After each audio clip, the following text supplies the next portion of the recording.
because I don't know what's going on, what you can do, what you can't do. And I'm in Illinois, but I'm in Blue Island, a suburb. Blue Island. Okay, yeah, I know where that is. Okay. Well, welcome. Thank you for being here. I'm so happy you guys are here. I love this. I just want us to kind of connect with each other and keep our group like going, support each other. You never know how somebody can help someone else. Um, there's like so much power in numbers. I learn so much from people every day. My full-time job, I'm an ER nurse. So I'm literally just with a whole bunch of people every day, and I swear there's power in numbers. So I love this. I love community building, and I love just being here and being with other people. I'm going to do my best to strengthen our group and build each other, so that way we can have like fun and we can grow and we can connect with each other. Okay, cool. So on the agenda today, I just want to explore some values and like our mission that drives each other as a host community. I really want us to connect. I feel like there's other states and cities that are just hanging out all the time, and I'm like, wait, what about Chicago? What about Illinois? Like, let's see what's out there. Let's get together. So I want us to. I want this is like our first for me at least, and I wanted it to propel us to move forward with more meetups, more virtuals. We can do this like a regular routine thing. We can meet up in person. I have so many ideas. I can't wait. But yeah, and then we're going to learn just a little bit about optimizing our listing. And then in the end, I want to talk a little bit about public policy. So for practical hosting exchanges, how do you guys prefer to speak with your guests? Do you have automated messages, or do you make it super personal? I know it's different when you have multiple listings versus like one or two. So what do you guys really do for efficiency, I guess? Anybody? Yeah, for me, we always send automatic messages, the check-in time and our recommendation, and always we check on them if they need anything. But also, if they have any question, we answer them right away by messages. We barely see them in person because we live in different, like sometimes different city, but we try as much as we can. We connect to them. Good, yeah. And do you guys have like your messages for pre-booking? Like if somebody's asking questions, you have like your frequently asked questions and answers to that. And then the same thing for after they book, before they arrive, during their stay, and then their checkout. I know people don't want to get bombarded, so I try to keep it like short and sweet. I answer their question before they're booking, if they have any, hey, how close are you to the metro or something like that. And then after they book, I keep it, again, short and sweet. Thank you so much for booking. I'm going to send you some more info closer to your check-in date.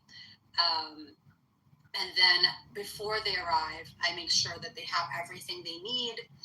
I make sure, like, I am not assuming they know anything about the area, the place, the cross streets, the neighborhood. And then during their stay, I usually just check in after they already like kind of settled in. And then after they check out, I usually just make sure they have like a 5-star stay. Do you guys do something like that, or is there more like a different strategy you go about it? I keep mine, this is Kathleen, I keep mine super simple because I have 2 other careers, and I always want to still stay a 5-star host. So the first thing I do is I say, it's up to you, and this is also in like my welcome thing that's automatically like sent to them that they could see. If you want to meet with me, I'm happy to meet, but if you don't, that's fine. And then I always let them know that if there's anything that you need during your stay, please reach out to me. Instead of me checking in every day, or like I can't do that, and I don't want to do that, but I'm leaving it up to them. Like if you need something, hopefully you don't, but if you do, please, reach out to me and I'm happy to provide whatever it is. So I just try to keep things simple. Yeah, simple is good. I agree with that. People, they like to know where to find things. They want it short and sweet. They're already stressed out from checking in and moving to a new place or traveling or anything like that. So simple is good. I like to have a response library too. Like I have a little folder with like frequently asked questions where people are like, what is this neighborhood? So I host in Portage Park. Sorry if I didn't mention that. And people, they ask sometimes like, what are good places to go? Do you recommend taking the public transportation there? How do I get there? So I like to have it that way. It's efficient. We respect our time. We want to make sure we're efficient with our time. So once they have these questions, we already have answers for them. And that can change every day when people ask questions. Like I feel like that can always change, and that's good because we're always learning. And I like to have the scheduled messages too, but I like to add like their first name when I'm sending it out, so to keep it a little bit more personal. So I think this is really important when it comes to safety tips, especially just in the world we live in. Do you guys do anything specific? Have you done something recently where you've like optimized your safety when it comes to, because half of these listings are your homes. So what do you guys do to help yourselves make sure you keep it a safe environment?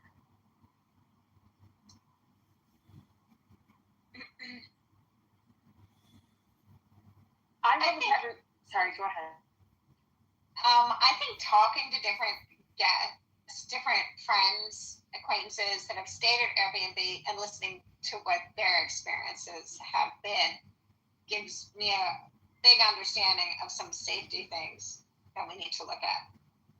And, it could be as simple as, hey, put those cleaning supplies behind a child-safe cabinet.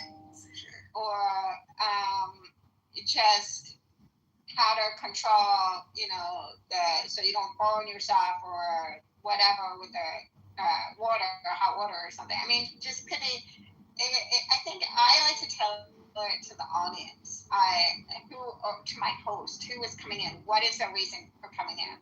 Are they going to have their grandkids coming over to visit? I live in Chicago, so it's nice in the summer, and I get a lot of Southern people coming to visit. Safety is a big, huge thing, I think, and I love the fact that you brought that up. Yeah, no, I thank you so much for that, Trish. I agree. I think so. I see crime literally every day, so I think that's why it's really important for me. People, they could do everything right, but things still happen. So I have my smart locks, I have my cameras, I make, on the outside of the property, I make sure I disclose that. I disclose it multiple times. It's in my listing, it's in my check-in instructions, that just everything is transparent.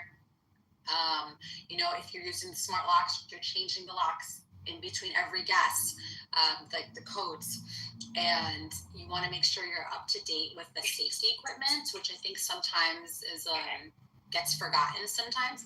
So whether that's fire extinguishers or like what Trish was saying, other products, and then you want to make sure the guests know where this equipment is, and including like any fire exits or what they can do to help themselves out in case of an emergency. I also, if you have a dog, if you're welcoming pets, I ask to make sure that they're up for the vaccine record. I'm actually going to write that down. That's really good. Dog's got to be vaccinated and check into an Airbnb. Not vaccine, although that's a great idea. I did. Is your dog vaccinated? You can't stay here. With one guest that apparently didn't realize you have to have a potty trained pet, and it was really a horrible experience. So I put they must be potty trained. But I did have one extra thing I wanted to say about the whole safety thing, and it's kind of a little bit out of that realm, but it's still in the realm. Because mine's a single family home, and all the neighbors around know me. I live 12 minutes away by car, so I don't live like next door to it or anything, but all the neighbors around know that it's an Airbnb. They know me. They have my personal information. If they see anything, and I'm talking like, you know, if there is some kind of wild party, I'm talking about that type of safety. Yeah. Like if there's a party or the house is on fire and I have guests there, you know, anything like that. So I make sure that my neighbors that are around that property know me, they like me, and we have each other's phone numbers. That's good. Yeah, being proactive with your neighborhood is super important. It's the same people that see your listing every single day. And I would want somebody to message me or call me in case they see something. It just goes back to if you see something, say something. And if you are part of like your community and people know you, they know your face, they know your name, they know what you do, they have a sense of, you know, comfort, and they know that you are approachable and you can at least have a discussion with them. So I like that. I kind of want to do more when it comes to my neighborhood, and that's something I'm working on. But that's really important. I'm glad you mentioned that. Also, I think, oh, sorry, go ahead. Okay, so when it comes to pets, I never allowed the pets because one time a guy brought his pet and his girlfriend's pet. They were some huge dogs, and they trashed the place. So they scratching at the window. I had to have the windowsill replaced. I mean, the furniture had to be cleaned. Even though I did report them to Airbnb, and they did give me extra money to have things clean. I mean, if a person say no pets, it should be no pets. Yeah, absolutely. That sounds horrible. That sounds horrible. Yeah, I mean, the dog was huge, and then her dog, I was like, what? So that was a disaster. I never allowed smoking because smoking can get in your walls. I'm not a smoker. I don't go smoking on my premises. I actually live on my premises, but I always played it off like, that's my office. I may be around and I may not be around. So I never let them know, you know, that I live. Never let them know. And with the camera situation. Hello? Hi. Hello. Hi, can you hear me? I can hear you, yeah. Oh, okay. And with the camera situation, you are allowed to have cameras on the outside of your building, correct? Yes. Oh, yes. And they must be disclosed, but yes. Okay, that's all I want to know. Because I had before, I just didn't know this time. Okay, thank you. Yeah, of course. There are so many things that I see because I'm also an ambassador. And I remember a property, and this is out there, and it was like on stilts, and it's right next to the river in the south, and there's alligators and snakes, and they're telling you that. I thought that was just, well, as long as you're letting the guest expectations be real, let them know there's alligators and snakes, and let them know, so small kids, whatever, and and repeat it a couple times. I have an older home. I have 2 staircases. I'm going to 2 flat. So the steps that the guests use aren't in code in today's standards. So I let them know this, that they will be, curving around and skinnier. Those are kinds of things that are safety related, right? Oh, for sure. Anything that can prevent any kind of incident, something that is always preventable, 100%. Like, I always tell my colleagues at work, let's make common sense common again. What can we do to help each other out? Because sometimes I remember staying in an Airbnb, and I didn't even know this, and that's why, again, I go back to more. I stay in an Airbnb, and I see what other people do. It sheds light, and meaning such as this. But I remember staying in an older home, and she had motion-sensitive little lights put on, like the little plastic ones that you put on the steps. Think everybody's old. And it was brilliant. So I got some of those little plastic motion, so they click on when they walk up the steps in the evening. Wait, Trish, for outside or inside? Inside. Okay, yeah, inside I have motion stuff too, but for outside I just have the regular switch that you manually turn on. But I'm always thinking maybe I should just do an automatic thing. Also, it's better when you have light on I'm in a very lit area anyway, but what keeps the area safe is people walking around and also like motion with lights and things like that. Oh, I use the plug. I use the Alexa plug. I have a fence dividing properties. I have a string of lights on that. So it goes off about 10:15 at night. My neighbors might not like it, but I really don't care. It's like a string of Christmas lights, and Alexa will have it on so they can arrive anytime and find and see.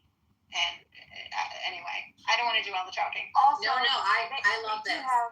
Amazon sells those solar lights that you can put on steps.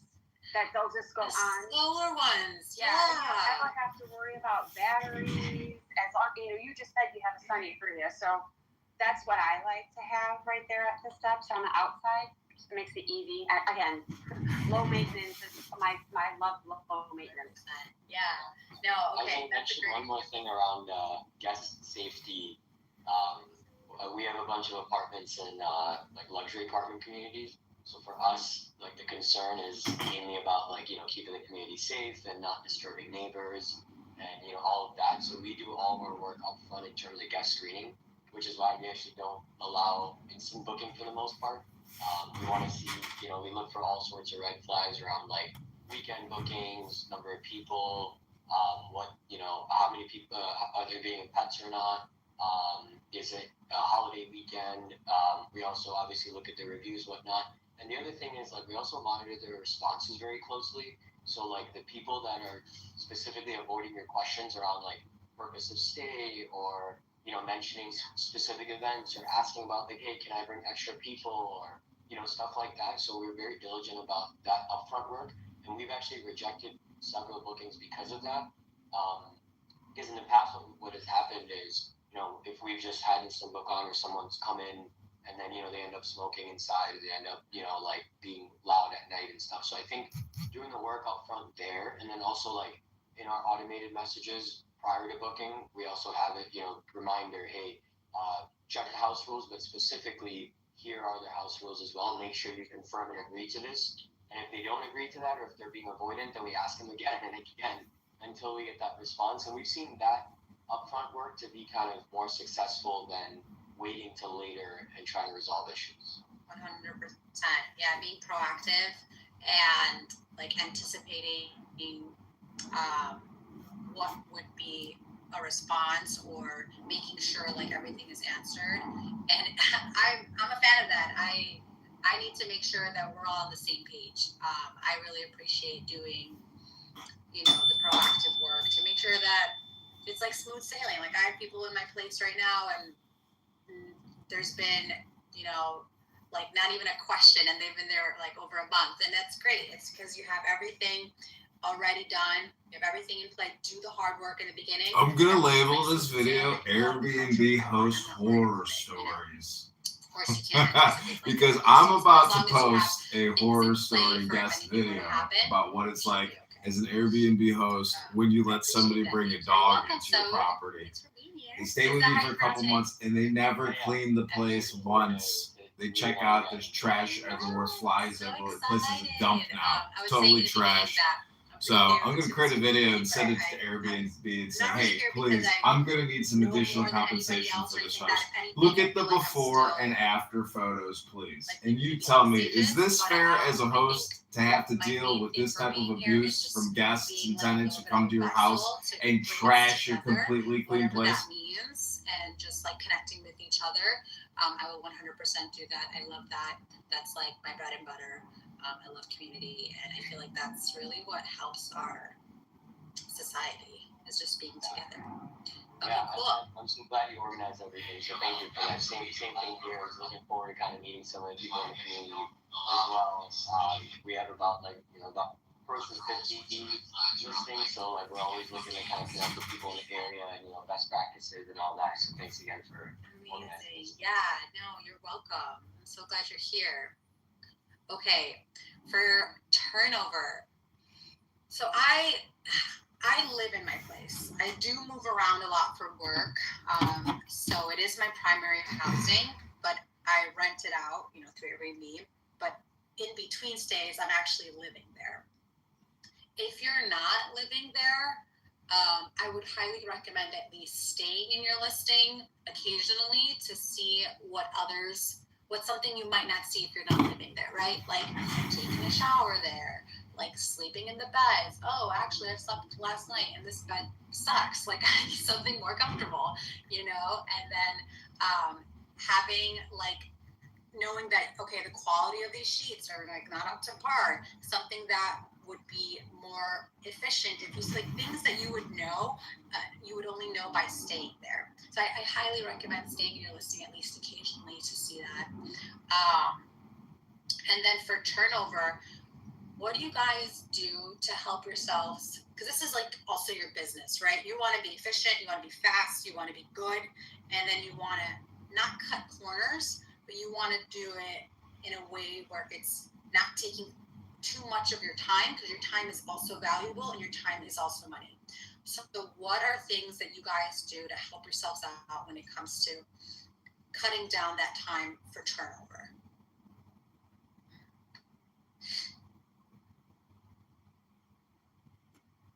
If anyone has any tips at all. I like to buy in bulk. I buy everything in bulk. I mean, I go to Costco, I get everything.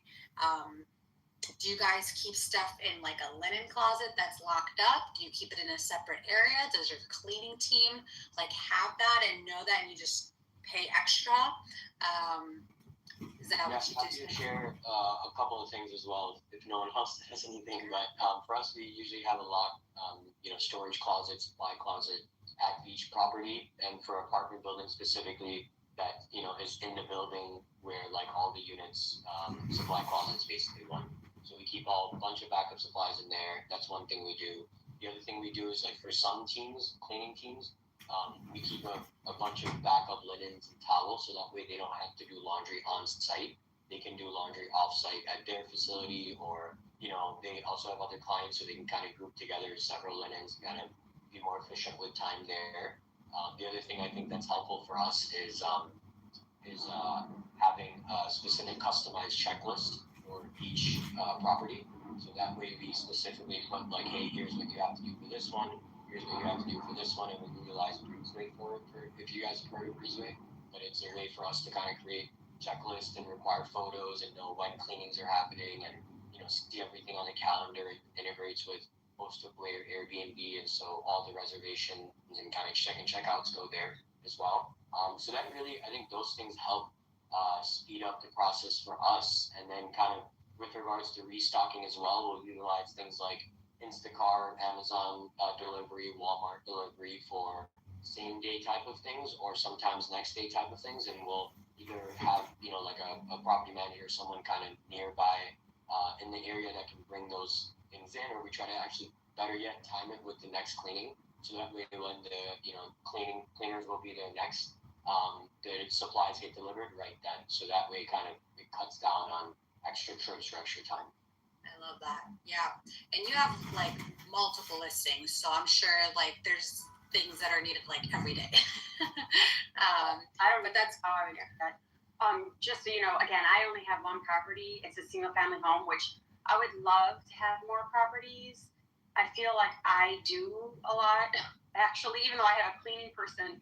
But I'm the one that does the laundry and stuff. It's kind of difficult out in the suburbs, I feel, to find a cleaner that does like short-term rentals. So anyway, but I have a locked area. So like to go into the garage area, there's a special, guests can't get into the garage or the basement.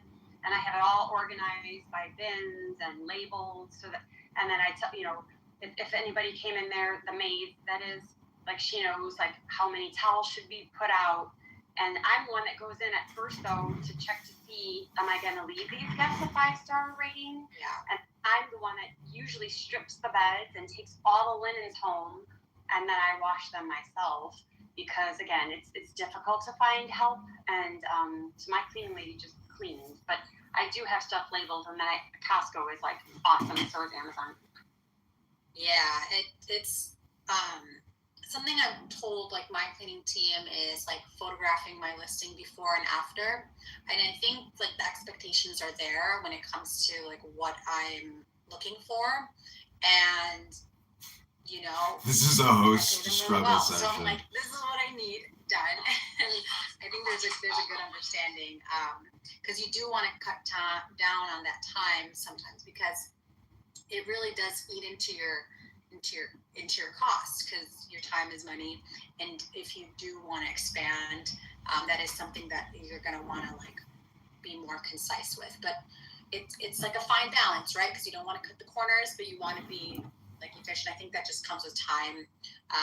Every time somebody leaves, there's like a new thing I learn. I'm like, oh, okay, they, you know, didn't use this, for example, so maybe next time I'll pivot and change it to this when it comes to like supplies. Okay. Yeah, I always have a problem with my cleaning team. They always missing things. Like I have to go check after them. Sometimes they forget to clean the coffee machine. Sometimes they forget to clean those windows. This is maybe perfect time to change my cleaning team.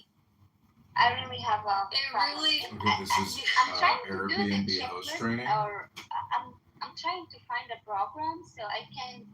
This is Airbnb host training. We're talking about screening tenants prior to check-in and possibly rejecting tenants, especially checking in with pets and potty trained pets, how to deal with special accommodations, as well as cleaning teams. So listen in, this is an Airbnb training seminar for you.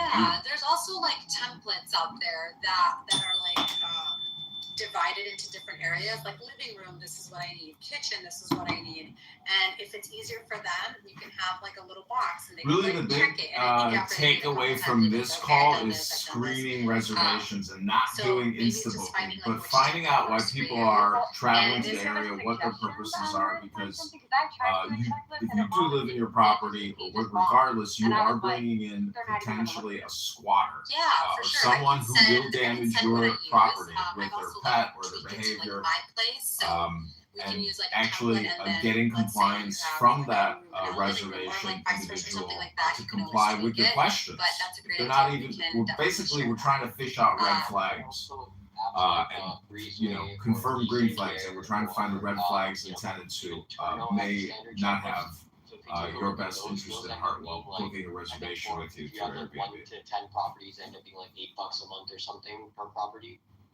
And if you have like more than 20, 30, then I think it ends up being like $5 a month per property.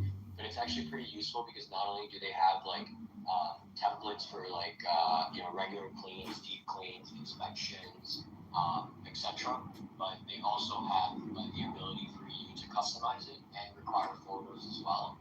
And so like every single clean, before the cleaner can hit complete, it's going to show like, hey, you missed this item, and upload a photo or whatever. So that way that kind of helps hold them accountable as opposed to like just waiting and seeing after what they do. Yeah. Name those apps again, please. Yeah. I was gonna say. Yeah. One is called Breezeway. So BREEZE Way. Okay. And the other one's called Easy Care. EZCARE. And the third one you guys might have heard of already. It's called Turno. And that's where also a lot of people connect with cleaners as well. Thank you so much. Yeah, I was going on ChatGPT. These are cleaning apps with before and after photos and checklists. In like 10 seconds. It is awesome. It is. It is awesome. So I appreciate that. Appreciate you guys for being here. This is a good call now at this point. Give us some good tidbits. This is great. Like, we're almost out of time, but I didn't know that this is awesome. I really love this. This just shows that we need more of these just to keep talking. So the next thing I kind of wanted to touch on was just strategies for longer stays. There's like pros and cons, right, with your longer stays. I also just have one place that I rent out. For me, that's enough. I have way more on my plate when it comes to like what I do when I clock in. So that's enough for me. And it ends up being a longer stay and it works out great. But when it comes to that, you want to make sure that you are pricing it how you should, right? So you look at your market search, you're offering your discounts, you change it from your weekly to your monthly. if people are booking more than a month, you want to make sure that you're kind of like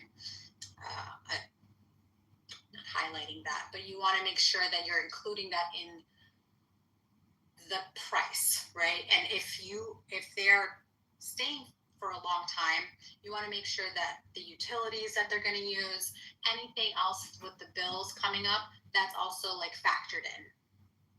If people need parking or anything like that, and if the market is shifting, making sure you have like little starter kits. I like put a whole welcome basket because for longer stays, it's easier to do that because it's such a small cost when it comes to what they're paying over time. So I will put like a little bit of the laundry detergent and this and that, like snacks and toiletries and Airbnb is pretty big on doing like a little local gift. So I put like just a gift card from the local coffee shop down the block, and I swear I could put the highest quality of bedding, the best toiletries that I can find. Like everything is high quality, but the thing that people are always like raving about is my like $10 gift card for the coffee shop. They're like, oh my god, that was amazing, thank you so much. And they're like so hospitable and this and that. I'm like, wow, this is just and I don't know if you can do that for if people are staying for just a day or so, but you could still like do something when it comes to that. But I guess they really appreciate that. Does anybody else do like longer stays, or are you guys mostly doing the quick turnovers? I do longer stays mostly. You do longer stays, Fernando? I have 3 properties. 2 of those, sometimes I go with, I call it midterm, right? Like I do mostly midterm, and if I have gaps in the middle, it's when I go to the short term. But in those 2, it's mostly monthly or even longer stays. Which minimizes turnover you just discussed, right? Yeah. Having to have the people. I do offer to the people staying there, my cleaning team, to go there in the middle of the stays and help them with cleaning, but I do charge for that. I don't do charge for me. I just pay to the whatever price I get charged from the cleaners. Yeah. For that, the pricing piece is critical, like you said, and also the channel. There is other channels other than Airbnb, such as Furniture Finder and this type of sites, and even Zillow sometimes get me some opportunities for those very longer stays. Yeah, for sure. And you want to make sure that you're pricing according to the market because that's changing all the time. Yeah, super critical seasonality there, right? Like now, winter is coming, so if I have to rent for December, January, February, I will have to go lower, even closer to a regular rent to make sure at least I'm covered with the cost. While as you approach to spring and summer, then you can go, at least in the area I'm based, what I would call crazy. It's like twice the price I charge in winter. Yeah, you have to go according to the market for sure. Tourism is super different than professional. People, they're there for different reasons. They will, they're treating your place differently, whether if it's like a tourist being there like to pretty much party versus somebody who's there to kind of like sleep and wants like a safe place to rest their head. So you definitely want to make sure you're okay, this is Airbnb training for hosts. We're discussing security, safety. We're talking about pre-screening guests, pre-screening clients. We're talking about cleaning services, turnover, guest baskets. I only do the long term. This is the Airbnb training class seminar for hosts. If you're looking to become a successful Airbnb host, if you want to earn more money this year by renting out part of your property or your home or your apartment, this is the training for you. So, maybe if you need Also discussing short-term versus long-term stays, something like that, city licensing. So I'm working on the pricing, but I think I'm going to charge out. Oh, okay. And lock all of the bedrooms, and you only have access to the common area of the house. So yeah. Okay, thanks. Interesting. Yeah, Chicago is a big game city, so I have never even thought about that. So I like that you brought that up. Thank you. in the suburbs, every bar that is around have game nights. So I personally game nights for your host, for your guests, what and if your they say they're Airbnb. going for a game night and they only want it So, for an hour? in an upcoming video on my main YouTube account, I'm going to show you what a trash Airbnb unit looks like and what a really bad guest can do to your apartment, to your property. How difficult it can be to clean after a pet, after a dog has pissed and shit all over your apartment and ruined your carpeting, ruined your flooring, left odors, stains. What are you going to do as a guest when you get a 1-star? So I'm going to have to contact Airbnb and say, listen, I'm going to need your help and support on this to help pay for this deep clean here. This is absolutely absurd that this individual destroyed this unit over the course of 3 months staying here in Chicago. As an Airbnb host, it is my opinion, do not let people come into your property with dogs. That's it. Because they're the laziest. They don't own that place. They don't care. And they're depressed and they'll just sit in that unit and let that dog piss and shit all over your place. So, as a host, you cannot allow it. And they claim that individuals with disabilities that need an emotional support animal to piss and shit all over your property and cause thousands of dollars in damage. It's the law. No, it's not the law. It's the law. It's your law. It's your rules. It's your guidelines as a host. You have to enforce them. Alex Bad, and he is looking for anybody that is interested in engaging in public policy. Before that, I wanted to make sure that everybody is aware that they are staying up to date with policy, right? I'm still learning about this myself, but when you go on your app, before you even sign up with Airbnb, I think it asks you, do you want to opt in or out for public or for policy updates? And sometimes it's just second nature. We're just like, oh, opt in or opt out.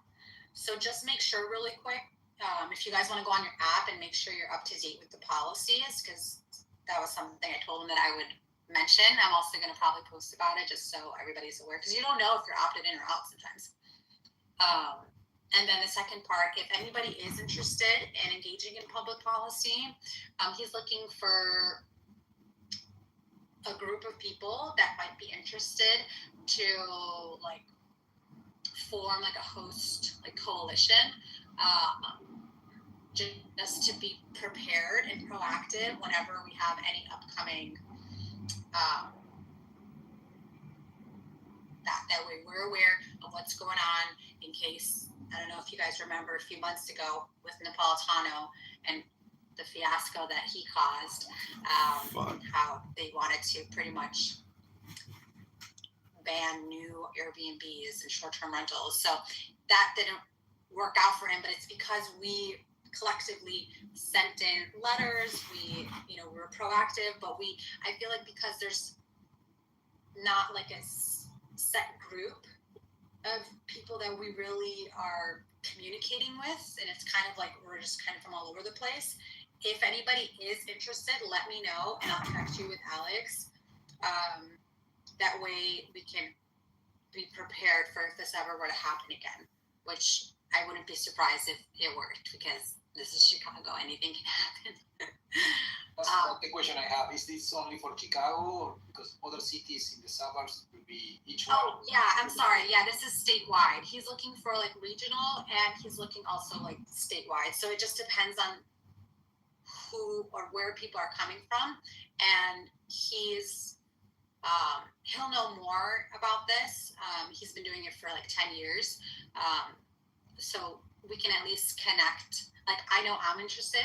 So I'm definitely going to like move forward with them, and we can see whoever else wants to connect, and we can just at least be proactive and like educated on things that are happening. I'd be interested as well. So am I. Yep. Okay, perfect. Yes, Alex is going to love that. Okay. I messaged you that I'm interested as well. Oh, amazing. Okay, I was just about to open the chat. Okay, awesome. Was that Kathleen? Yes, that's correct. Okay. Hi, Kathleen. Okay, great. Okay, guys. Did anybody feel like this was helpful at all? Yes. Thank you so much. Okay, great. All right. I want us to do more I want this to be like kind of a routine thing. Just pop in, hang out, say hi, see what works, say something that you've been having trouble with or something. Maybe somebody would help.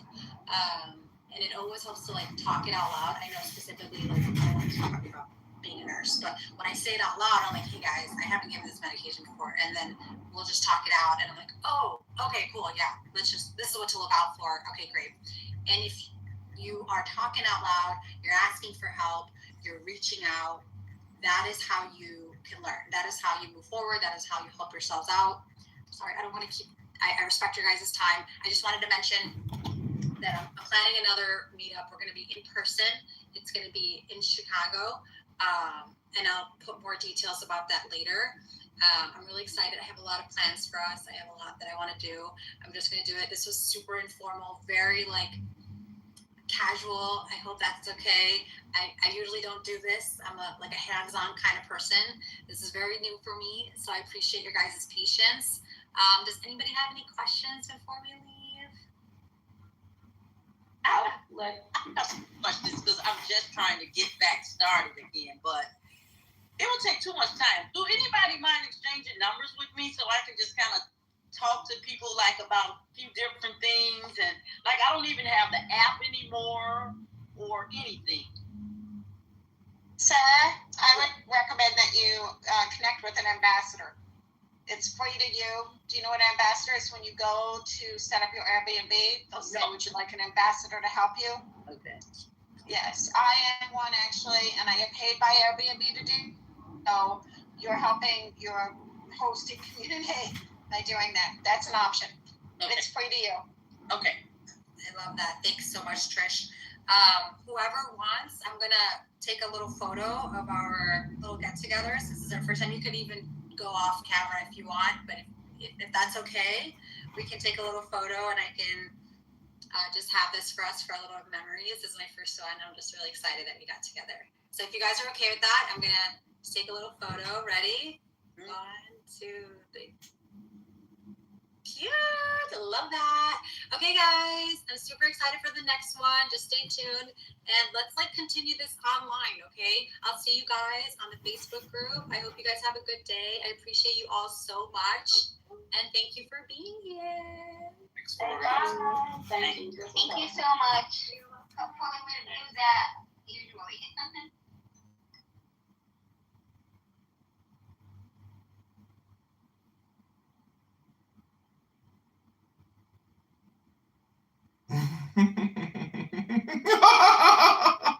Holy shit. Oh man, that is one exciting. That is one hell of a. That is one. What an exciting looking congressman. What an exciting and entertaining congressman. What an exciting and entertaining congressman. Okay, thank you. Okay, we'll remove shortly.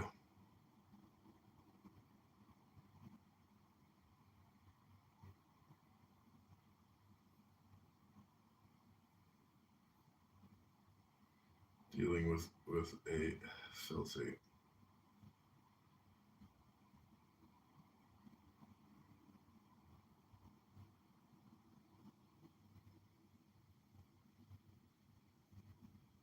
Dealing with a trash Airbnb unit at the moment. Dog. Big dog. Not like your little cutesy. Not like your little cutesy. Not like your little cutie. Big dog, not like your little cutie.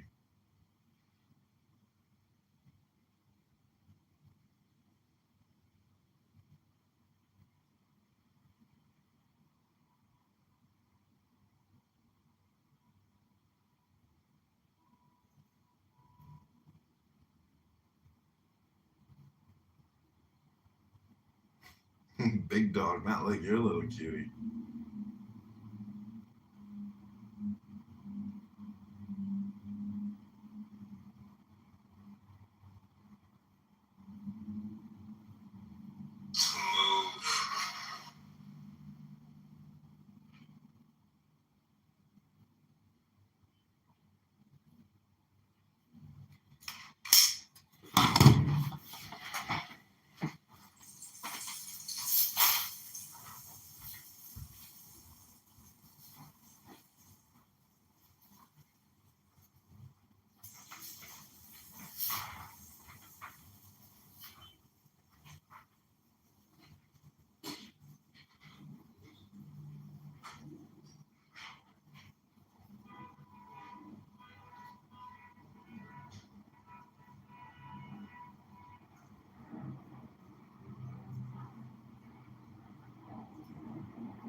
Nick left the property absolutely filthy.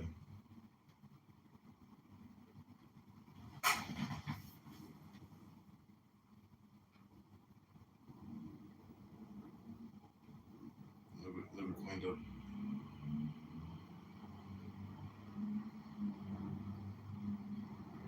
Dog hair everywhere. Terrible mess. Not welcome back.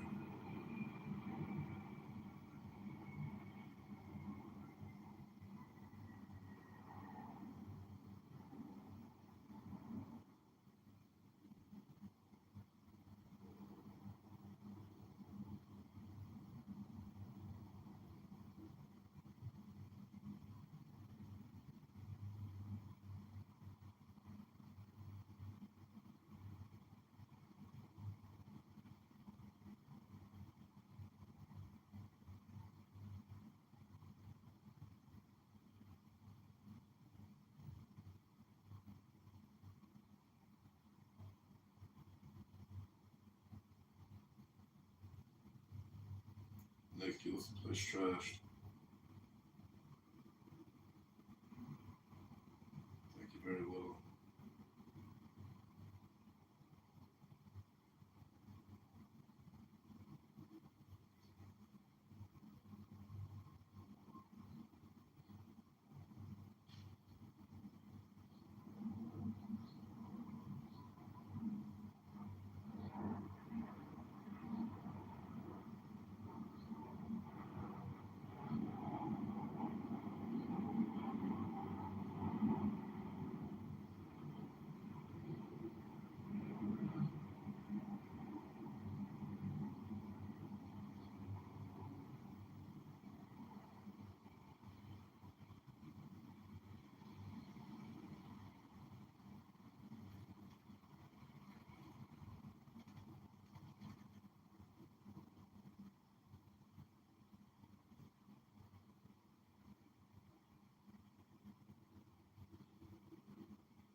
Hello, Nick. I'm asking.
This message is to Airbnb as well as other hosts. Be careful who you let in your apartment because this is what I would consider a trash rental. I'm going to ask Airbnb for additional compensation. I mean,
bro.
Acquaintances that have stayed at Airbnb and listening to what their experiences have been gives me a big understanding of some safety things that we need to look at.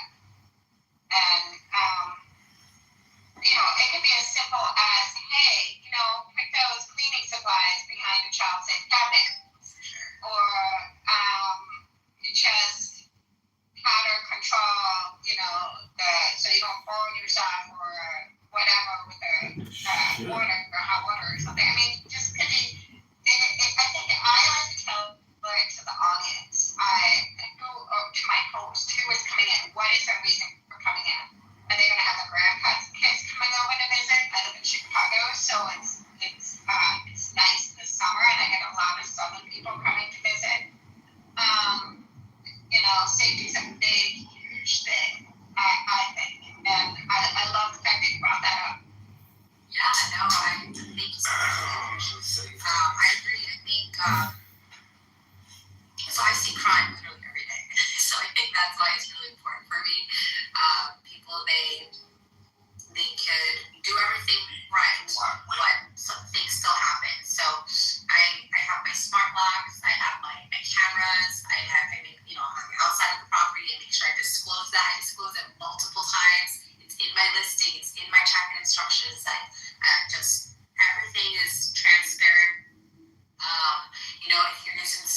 gotta be vaccinated to check into an Airbnb. That's a great idea. You're not vaccinated, you can't stay here. With one guest that apparently didn't realize you have to have a potty trained pet, and it was really a horrible experience. So I put they must be potty trained. But I did have one extra thing I wanted to say about the whole safety thing, and it's kind of a little bit out of that realm, but it's still in the realm. Because mine is a single family home, and all the neighbors around know me. I live 12 minutes away by car, so I don't live like next door to Acquaintances that have stayed at Airbnb and listen.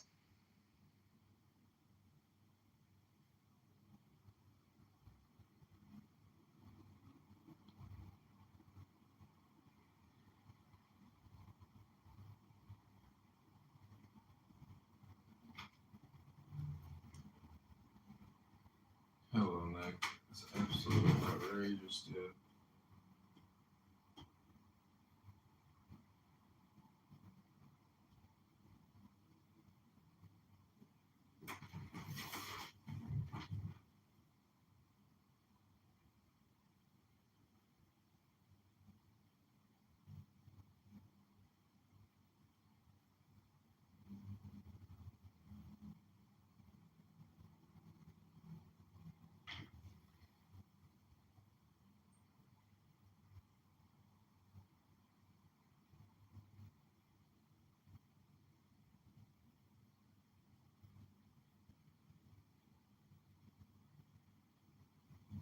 Fucking 1-star bitch ass motherfucker. I don't give a fuck. If you a 1-star guest, you a 1-star guest. If you a 5-star guest, you a 5-star guest. That's the facts. Disgusting.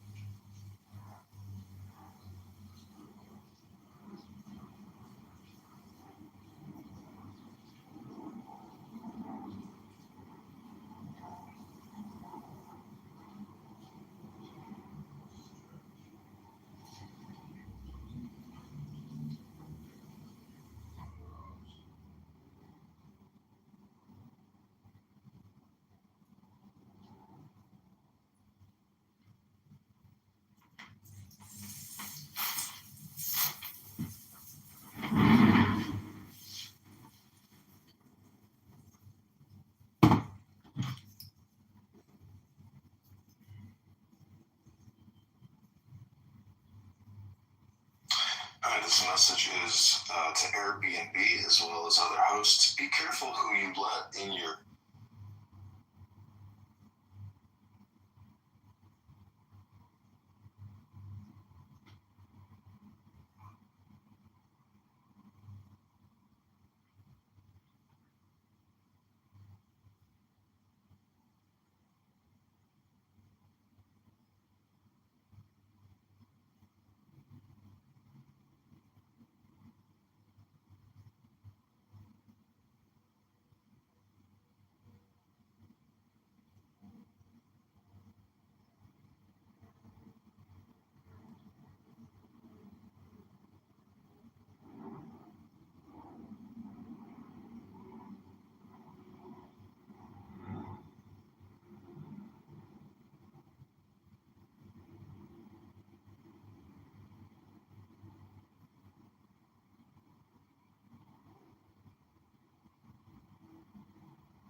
apartment because this is what I would consider a trash rental. I'm gonna ask Airbnb for additional compensation. I mean, the place is completely torn up. Oh god, I don't even want to open up that toilet. Look at what this guy did to the place. Oh my god, black mold everywhere, just absolutely filthy. Dear God, no. Oh my god. Shit. Shit stains. Oh my god. Who do we got over here? Magus, my Magus. Do you know what magis means, my friend? It means magician. Hi, this message is to Airbnb.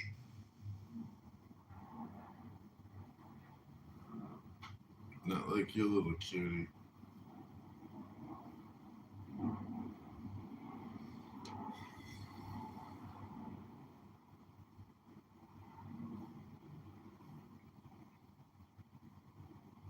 Humans.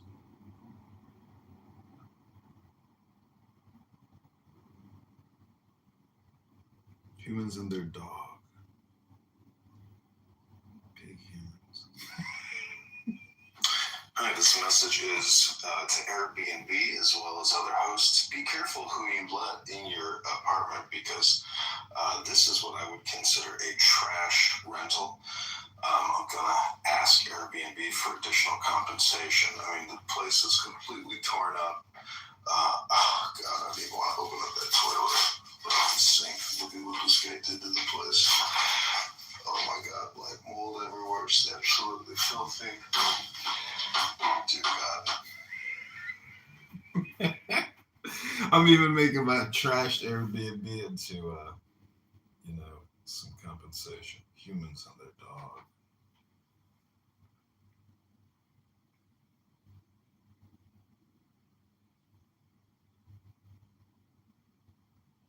Claudia, this is the walkthrough, unfortunately.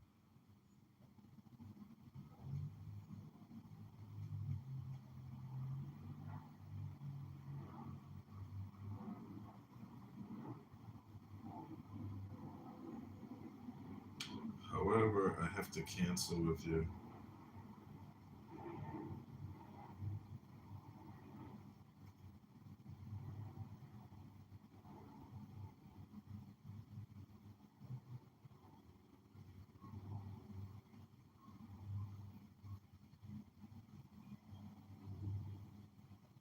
But I will.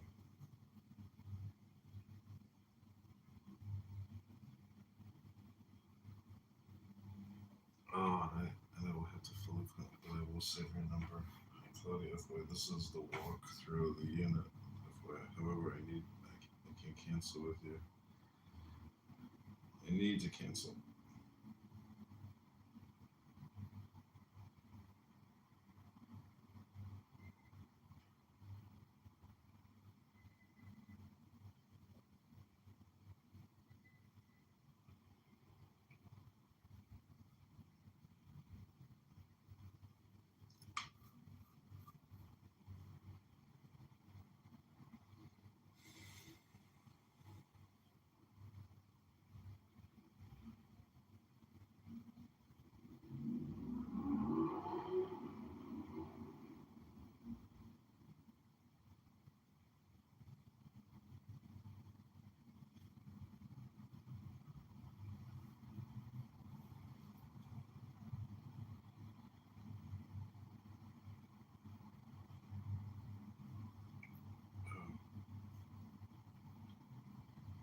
But we'll see. Okay, sounds good. This is a walkthrough. However, I can cancel the act because I think this chick and I want to fully clean myself today, but I will save your number for next check. Right?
What an exciting and entertaining conversation.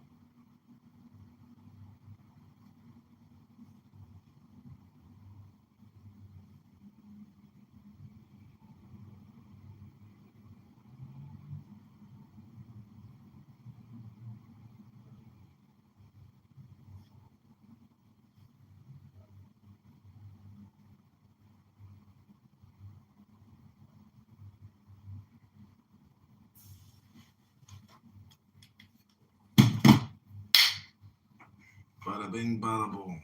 All right, I gotta clean this motherfucker.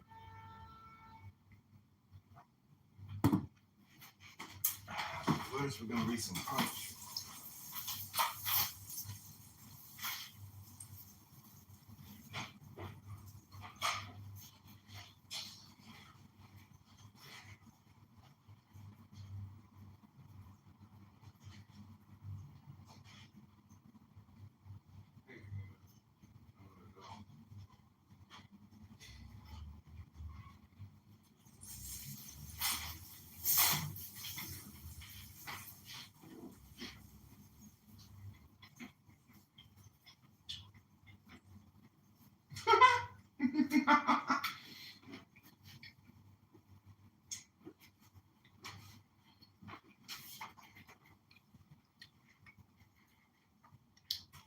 Gotta admit, there are some pretty good shorts, but I don't want to clean in these shorts.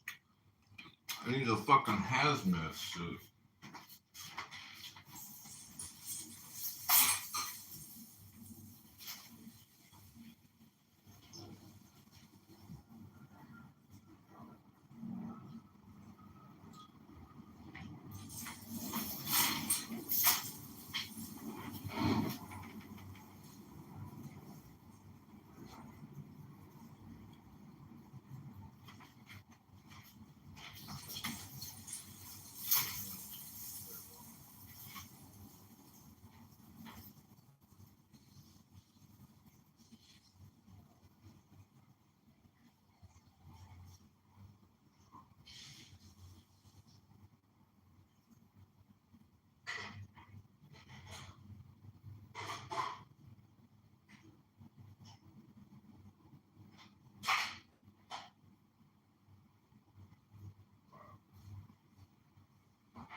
Alright, this message is to Airbnb as well as other hosts. Be careful who you let in your apartment because this is what I would consider a trashed rental. I'm gonna ask Airbnb for additional compensation. I mean, the place is completely torn up. Oh God, I don't even want to open up that toilet. Look at the sink. Look at what this guy did to the place. Oh my God, black mold everywhere. It's absolutely filthy. Dear God, no. Oh my God. I think it's pretty good. It's real.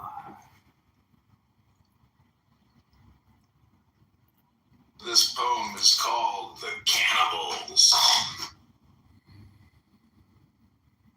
For sure, tourism is super different than professional. I'm trying to find a program so I can System, which is why we actually don't allow instant booking for the most part.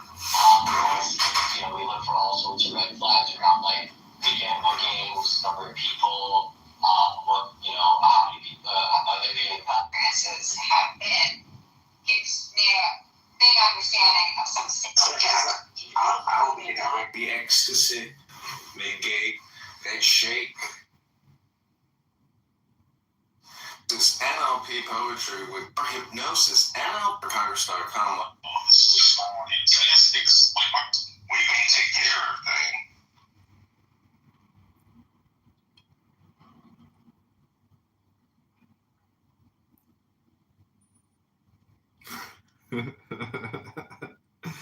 What do we get going on?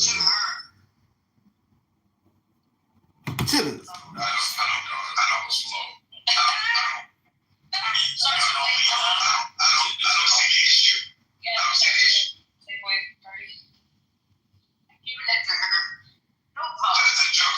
The Joker said, my favorite Joker, Chuck Nicholas said, you gotta go with Did you just say the N-word? No, I said Chuck Nicholas. I said N-word. So Jenny, are you sad about not sad about her being dead?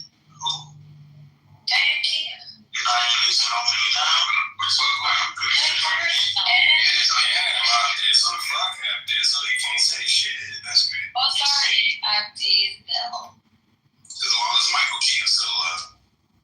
Oh, that's so rude. One Michael had Diesel. One Michael had Diesel. God damn.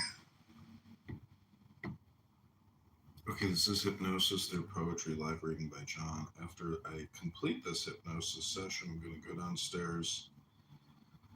I'm going to start cleaning up this Airbnb unit that's this guy trashed. First things I've got to do is take the garbage out. Then after that, wipe down countertops. And then after that, vacuum.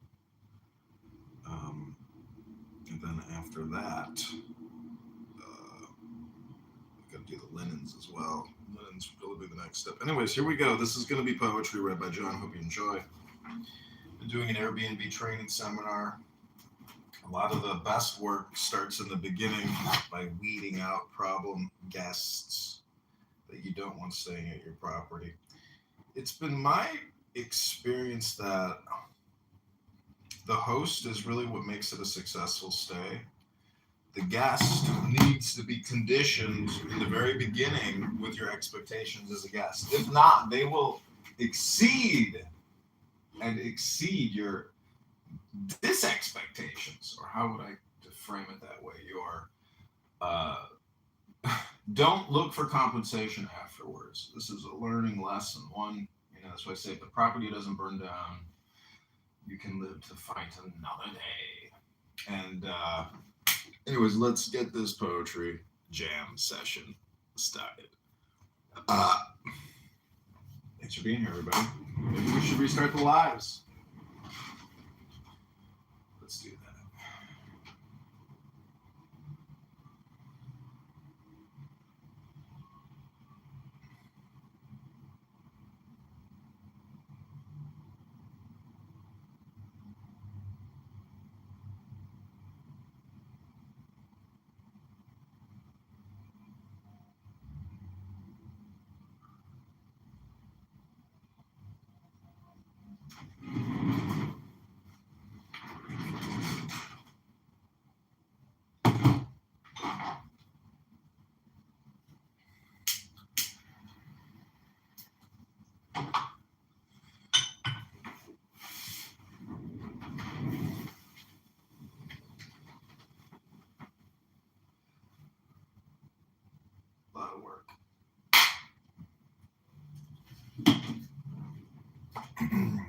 Okay, this is Asodama.